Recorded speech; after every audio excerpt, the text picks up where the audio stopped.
I wanted to talk a little bit about basic income, which is something that I support.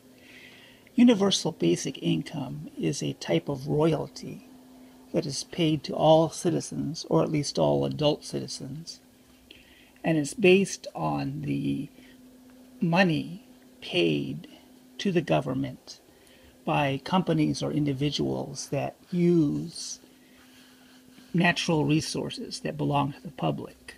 These would be considered the commons. And that's a principle that we already have in our society and in our institutions and government. For example, rivers. No one owns a river. You can't take all the water from a river and prevent it from running downstream to the other people that live downstream. Now, the most popular concept for universal basic income establishes that natural resources, including things like fossil fuels, forests, and such, are commonly owned by the public. And that for someone to utilize them commercially, they would have to pay a royalty to the people at large.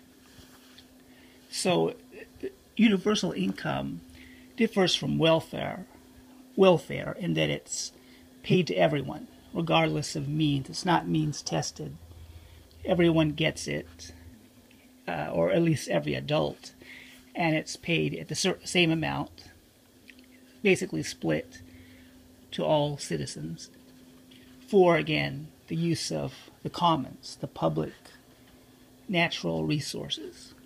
So it's a principle that can appeal to a lot of people, not just progressives, but also to people. It can appeal to people who support, say, public lands or eminent domain. So it's something that people from both parties can support, even though there is among the conservatives a sector that does not support public lands now or eminent domain.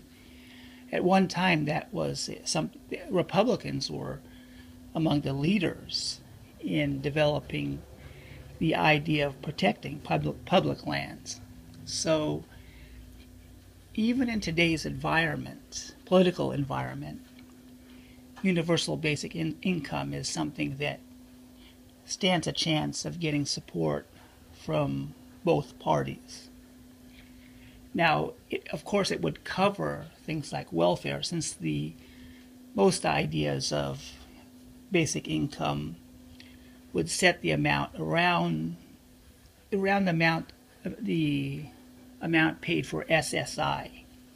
So it's just the basic needs. It's enough to cover one's basic needs, and thus it would cover anything that would come under welfare as formerly known in this country, but it would also be given to anyone any citizen or adult citizen, and in that sense it would likely not get the kind of resistance that welfare had, because welfare was distributed just to a certain portion of the population. Now, what's good about basic income, well, of course, it would meet the basic needs of citizens, and it would help them, it would give them greater flexibility in managing their careers. It would help, of course, in addressing things like poverty. It would strengthen the consumer generally. And studies of UBI, Universal Basic Income, have shown, and it does exist. It does exist even in the United States. For example, among the Native American tribes, a number of them give out per capita payments. That is, they take things like government assistance or compensation or mining royalties or casino profits, and they split a a certain amount among all members of the tribe. And that's been going on for a long time. And studies have shown that it actually has benefited those tribes that have employed it. They've compared those tribes to tribes that do not have per capita payments, as well as to the non-Native American population as a whole. And the outcomes have been favorable, very favorable in most cases. And also the state of Alaska has a system where they take mining monies paid by mining companies, mainly oil companies, and they split it among the residents of Alaska.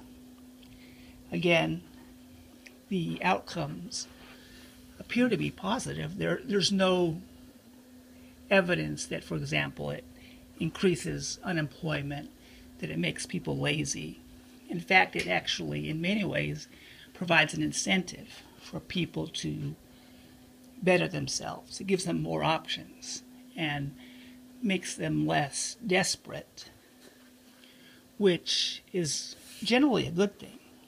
They can make better decisions and feel better about their future prospects.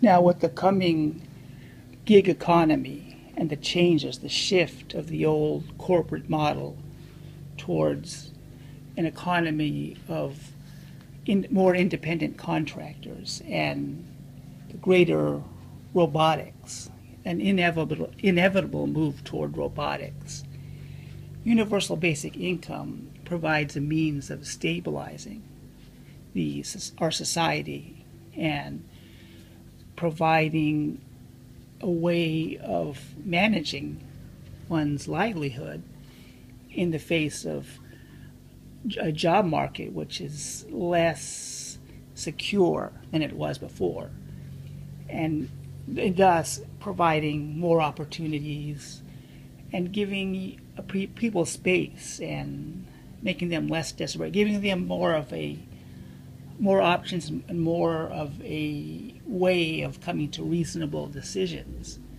than would otherwise be the case. And that's one of the big reasons to support universal basic income.